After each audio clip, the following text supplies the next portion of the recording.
करता हूँ आप सभी को कि आप अपना समय निकाल कर यहाँ खासकर बच्चे बहुत खुश हैं नया आज उनको सुनने को मिलेगा। कितने बच्चों को कहानियाँ अच्छी लगती हैं? कहानियाँ बड़े लोगों को भी अच्छी लगती है। मैं काशीनाथ जी का धन्यवाद करता हूँ कि उन्होंने हमें यहाँ परमिशन दी आने के लिए, उन्होंने अपना समय हमें दिया। काशीनाथ जी ने हमें तसल्ली दी कि वो आज अपना समय हमें दे सकते हैं। मैं धन्यवाद करता हूँ आप सभी का कि आप यहाँ पर उपस्थित हैं। हम यहाँ पर आपका ज़्यादा देर तक समय नहीं लेंगे, कुछ गीत हम गाएंगे और ये जो चित्र आप देख रहे हैं, मोक्ष एक खोज, आप देख रहे हैं इसमें क्या लिखा है हिंदी में? मोक्ष एक खोज। और यहाँ क्या लिखा है नीचे? परमेश्वर चाहता है कि सबका उद्धार हो। कौन चाहता है? उस ऊपर वाले का नाम क्या है? उसी के विषय में हम आज को आपको बताने के लिए आए कि सही मायने में जो परम ईश्वर है, जिसने मनुष्य के लिए मोक्ष की योजना बनाई, उद्धार की योजना बनाई, वो क्या है? परमेश्वर कौन है? हम सब उसकी जो रचना है वो हमारे लिए क्या कहता है? इससे पहले कि हम आज की सभा को शुरू करें, मेरी आपसे विनती है, जितने भी भाई खड़े सब जितने भी भाई सब खड़े हैं, मेरी उनसे विनती है कि आप बैठ जाए। अगर आप बैठ जाएंगे तो आप मुझे ज़्यादा अच्छे से सुन पाएंगे। बेटा बैठ जाओ, बैठ जाए, एक बार बैठ जाइए। इससे पहले आज की सभा को शुरू करें, मैं सबसे महत्वपूर्ण बात जो कहना चाहता हूँ यही है कि आप में से कोई भी सभा के बीच में बात न करें, ठीक है? आइए हम आज की सभा को शुरू करेंगे। मेरी आपसे विनती है कि अपनी आंखें बंद कीजिए और हाथ जोड़िए ताकि हम उसी सभा को बात कर सकें। सब अपनी आंखें बंद कर दें ताकि हम सब प्रार्थना कर सकें। और मैं विनती करता हूँ, हमारे बीच में भाई नंदलाल हैं, वो प्रार्थना करेंगे ताकि हम सभा को शुरू करें। सब अपनी आंखें बंद कर दें और हाथ जोड़ दें। सर्वशक्तिमान परमेश्वर को बनाने वाले धन्यवाद करते हैं। इस सुंदर समय में प्रभु इस जगह में हो सकते हैं जो परमेश्वर बहुत सारे लोग प्रभु तेरे सन्मुख आ सकते हैं। हम सब एक साथ मिल करके प्रभु तेरी महिमा के गीतों को गा सकते हैं और परमेश्वर तेरी परमेश्वर वचन को हम सीख सकते हैं, तेरी परमेश्वर बातों को सुन सकते हैं जो तूने हम सबों को उससे कहना चाहता है। तो आज के दिन आप हम सबों से अपनी बातों को कह दें जो आप चाहते हैं कि हम सुन लें। तो हम सबों को तैयार करें और ये टीम को आपके हाथों में सौंपते हैं। प्रार्थना प्रभु यीशु मसीह के नाम से मांगते हैं, आमीन। इससे पहले कि हम अपने गीतों को शुरू करें, भजनों को शुरू करें, हम अपना परिचय आपको देना चाहते हैं। ये भाई नंदलाल है जो यहीं के रहने वाले हैं, उत्तर प्रदेश के, और मेरा नाम सुमित है और ये मेरे स्टूडेंट हैं। ये शमशेर, भाई शमशेर, इनका नाम जस्सी है और जो पीछे आप देख रहे हैं उनका नाम उज्जवल है। हम सब आप लोगों से मिलने के लिए पूना से आए हैं। कहाँ से आए हैं? पूना से। पूना बहुत दूर है और ये परमेश्वर का प्रेम है जो हमें आपके पास ले आया। नहीं तो इतने बड़े आजमगढ़ में बहुत दुनिया है, पर परमेश्वर ने चाहा कि हम आप लोगों से मिले, आपसे बातचीत करें। और मुझे पूरा विश्वास है कि आप शांति के साथ हमारी बातों को सुनें। आइए हम आज की सभा को शुरू करते हैं कुछ भजनों के द्वारा, कुछ गीतों के द्वारा, ताकि हम उस ईश्वर का ध्यान कर सकें। और हम अपने भजन शुरू करेंगे। मैं विनती करता हूँ टीम से कि वो हम जो पहला गीत अपने गाएंगे वो है मुक्ति दिलाए यीशु नाम।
दिलाए यीशु नाम, शांति दिलाए यीशु नाम, बोलो मुक्ति दिलाए यीशु नाम, शांति दिलाए यीशु नाम, यीशु नाम नाम नाम, यीशु नाम नाम नाम, यीशु नाम नाम नाम, यीशु नाम नाम नाम, यीशु नाम नाम नाम, यीशु नाम नाम नाम, यीशु नाम नाम नाम, यीशु नाम नाम नाम, यीशु नाम नाम नाम, यीशु नाम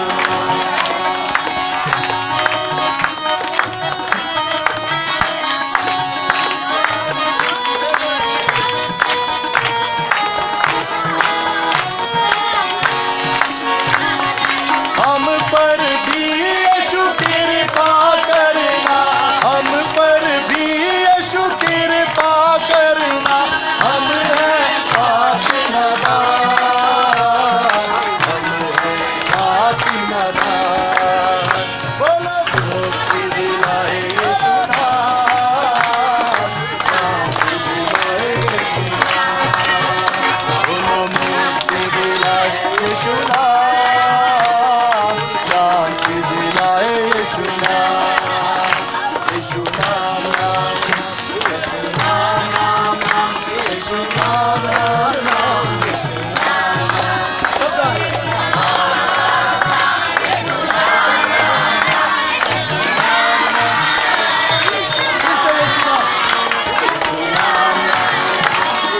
You're covering everything or not?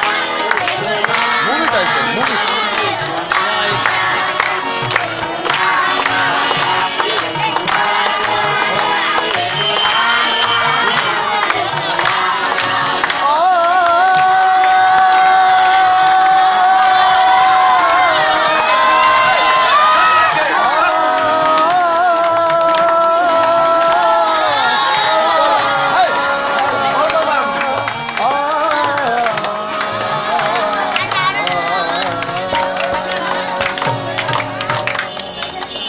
मुक्ति दिलाए यीशु नाम, शांति दिलाए यीशु नाम, बोलो मुक्ति दिलाए यीशु नाम, शांति दिलाए यीशु नाम।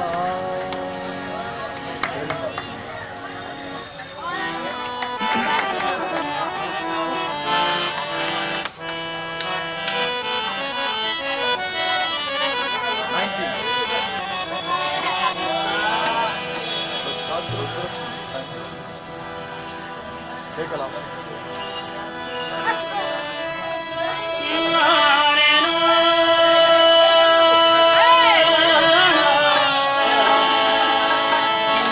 Stand here. Change this banner to angle. Keep on changing your angle. Don't fix at one place. Keep on giving.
Hallelujah.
कितने लोगों को अच्छा लगा?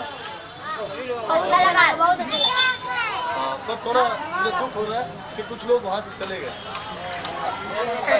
जो है प्लीज बैठ जाइए, मेहरबानी से बैठ जाइए।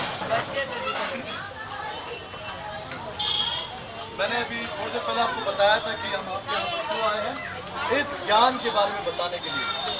कहा इस ज्ञान के बारे में बताने के लिए। और ये ज्ञान क्या है? मोक्ष एक खोज। आप में से कितने लोग ईश्वर पर विश्वास करते हैं? सब लोग करते हैं। बहुत अच्छी बात है। क्या आप जानते हैं कि ईश्वर आप सबको प्यार करता है? सब जानते हैं। ईश्वर हमारे हृदयों में रहता है, दिलों में। कहाँ रहता है? हमारे।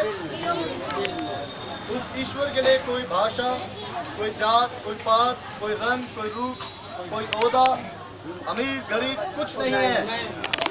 उस ईश्वर का सूर्य सब पर चमकता है। उस ईश्वर की बारिश सब पर गिरती है। उस ईश्वर की बनाई धरती पर सब रहते हैं।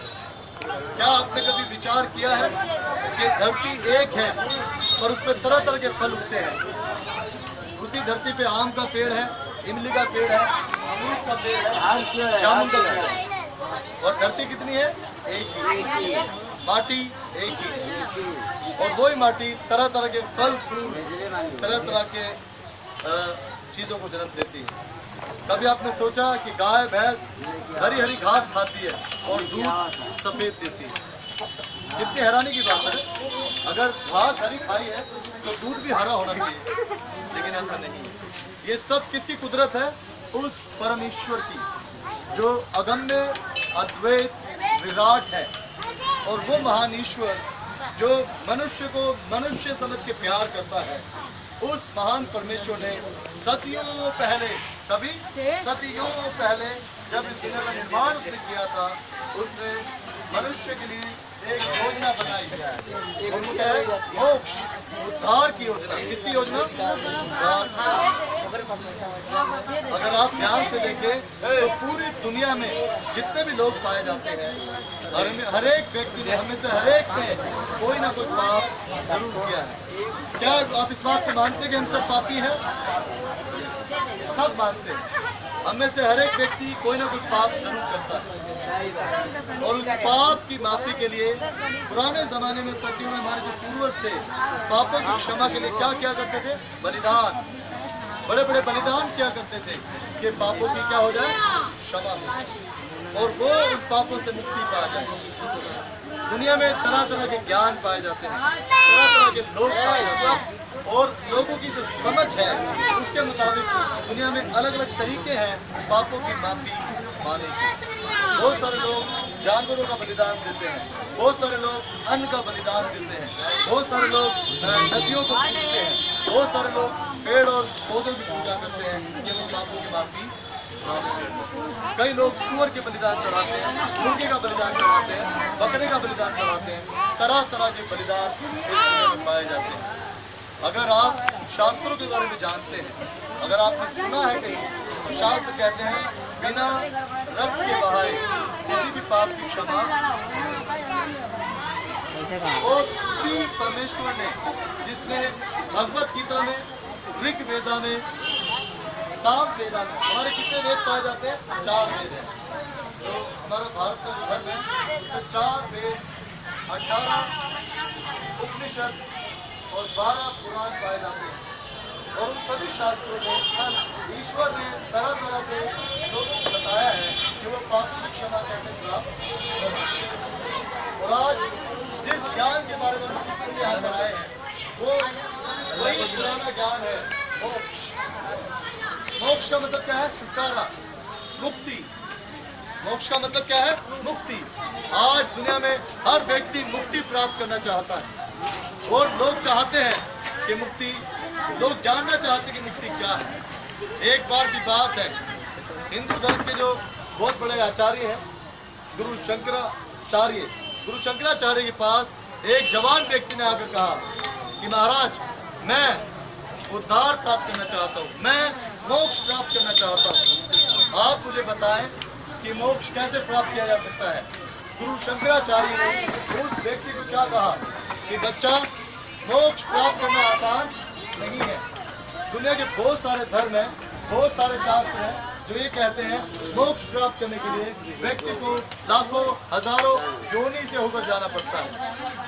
एक जन्म के बाद दूसरा जन्म, दूसरे जन्म के बाद तीसरा जन्म, तीसरे जन्म के बाद चौथा जन्म और हजारों जन्म लेने के बाद व्यक्ति मोक्ष के द्वार पर पहुंचता है। क्या आपने ये सुना है सब पहले के बाद? और लोग पुनर्जन्म पर विश्वास करते हैं, पर मैं आपको बताना चाहता हूँ कि मोक्ष प्राप्त करना मुश्किल नहीं है। शंकराचार्य ने उस व्यक्ति को क्या कहा कि अगर तू मोक्ष प्राप्त करना चाहता है तो तू समुद्र किनारे जा। कितने लोगों ने समुद्र देखा है? समुद्र देखा है आपने? शंकराचार्य ने कहा तू समुद्र किनारे जा और घास का छिलका लेकर उस पानी में डुबो और गड्ढा खोद कर सारा समुद्र उस पानी में डाल दे, तब तुझे मोक्ष मिलेगा। क्या ऐसा संभव है? कभी भी नहीं। शास्त्र कहते हैं कोई भी व्यक्ति उस गड्ढे में पूरे समुद्र को नहीं ला सकता। इस विषय में बहुत सारे लोगों ने तरह तरह की बातें कही।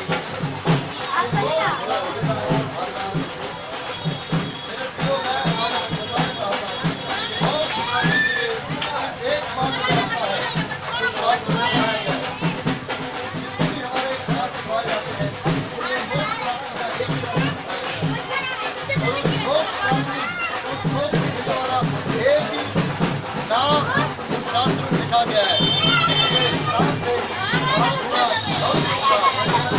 एक नाम दिया गया है और वो बोल रहे प्रजापति। क्या नाम है उसका? प्रजापति, शुभम पुरुष। और उस प्रजापति के नाम ईसा मसीह शास्त्र में दर्शाया गया है।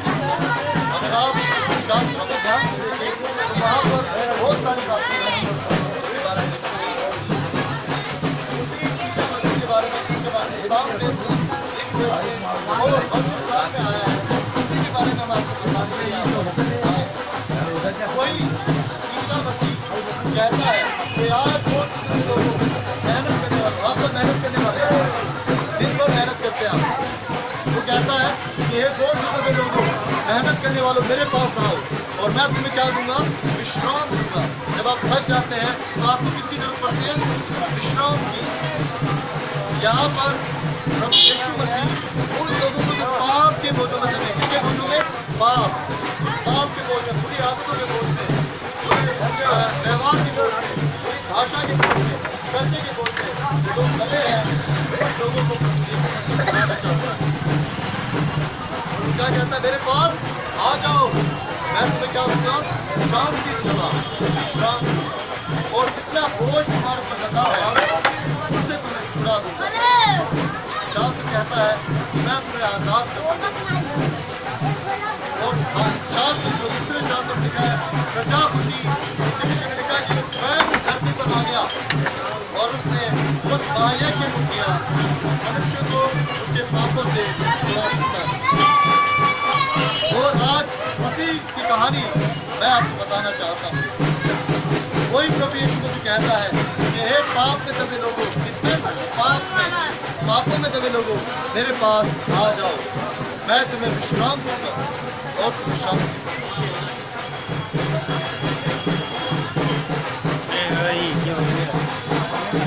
कितने लोग हैं जो शांति को पाना चाहते हैं? आप क्या आप जानना चाहते हो इसके बारे में, उस शास्त्रों के बारे में? भैया कहाँ से हुआ? क्या आप जानना चाहते हो उस प्रजापति के बारे में जो मनुष्य को उसके पापों से छुड़ा सकता है?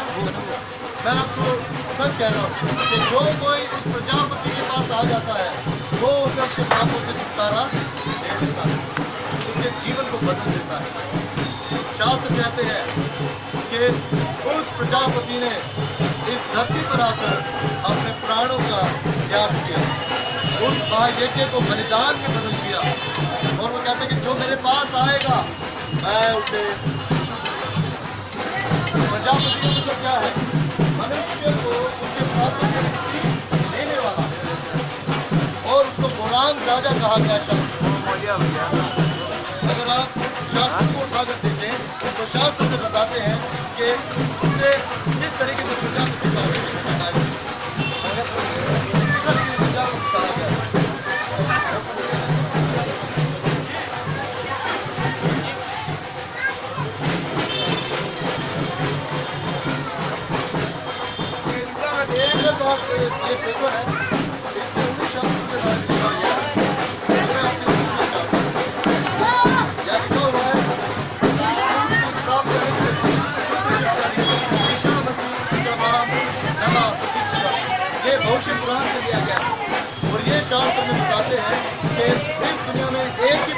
लिए आया, जिसने अपने प्राण देकर मनुष्य को पापों से छुड़ा लिया। और शास्त्र में बताता है कि वो वृक्ष पर मारा गया। शास्त्र में बताता है वो कुंवारी से पैदा हुआ, पवित्र आत्मा की सामर्थ से। और वो कहता है कि जो मेरे पास आ जाएगा मैं उसके पापों से छुड़ा दूंगा, उसके पाप माफ कर दी जाएंगे जो उस बलिदान पर विश्वास कर लेगा। और एक जगह और लिखा है जो कि ऋग्वेदा में लिखा हुआ है। ऋग्वेदा क्या कहता है? सर्व पापा परिहारो रक्त प्रोक्षणा आवश्यकम सत रक्तम परमात्मा पुण्यदान बलियागमन।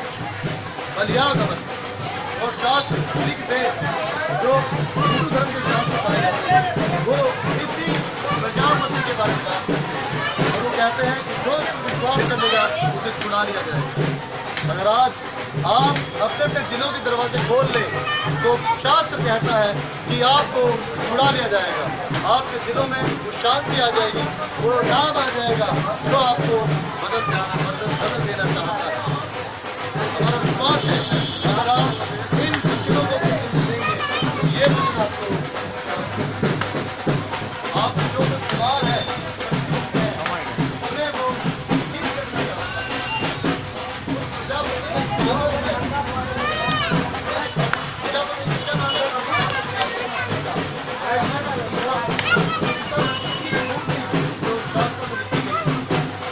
ईसा मसीह के बारे में मैं आपसे बात कर रहा हूँ।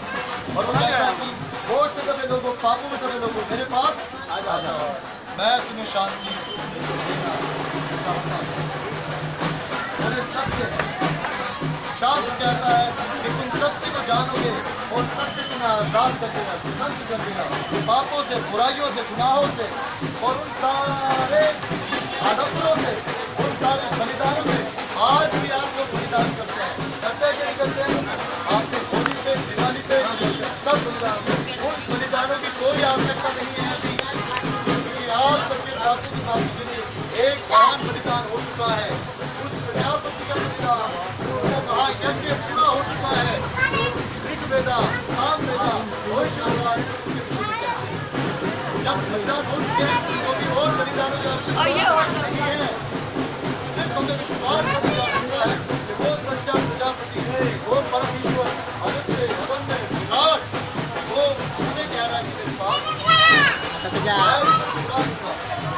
आपको सच कह रहा हूँ कि जितने भी आडंबर है, जितने भी विश्वास है, ये आपके जीवन को उज्जवल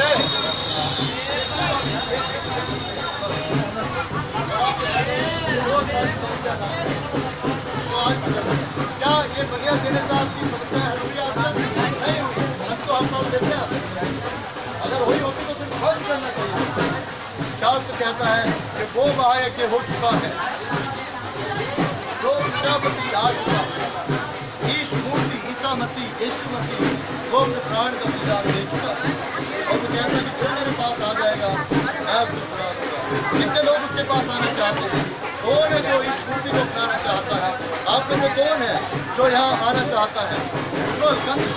कौन है जो आप उसे अपनाना चाहते हैं, अपनाना चाहते हैं? Beyond this corner, शास्त्र कहता है कि वो लोग जो उस सत्य को अपना लेंगे वो छुड़ा ले जाएंगे। ये शास्त्र कहता है, हमारे वचन नहीं है। ये किसके वचन है? शास्त्र के वचन है।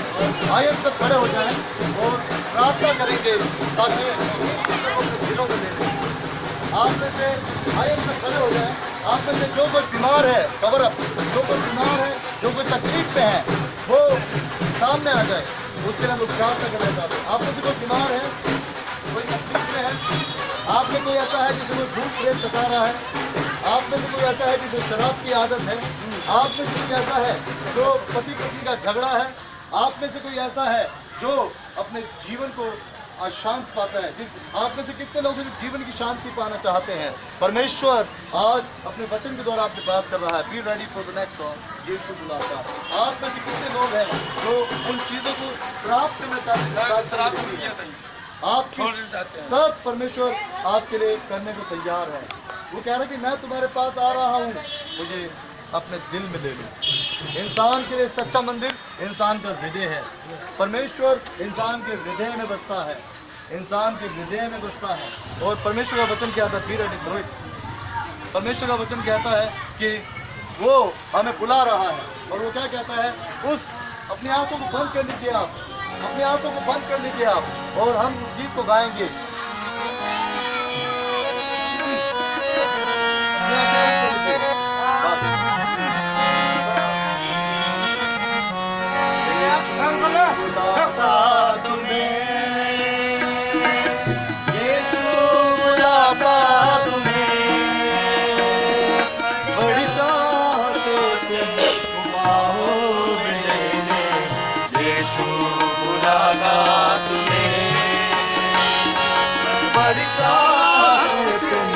बाहों में लेने यीशु बुलाता तुम्हें, यीशु बुलाता तुम्हें,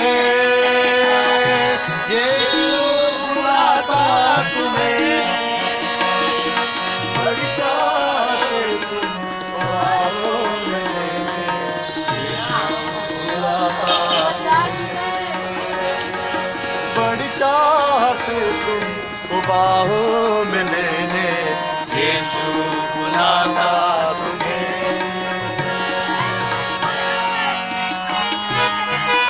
अपने बालों को प्रार्थना करें, माफी मांगे अपने पापों की, परमेश्वर आप सबके पास माफ करने के इंतजार है।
रक्षा करेगा तेरी,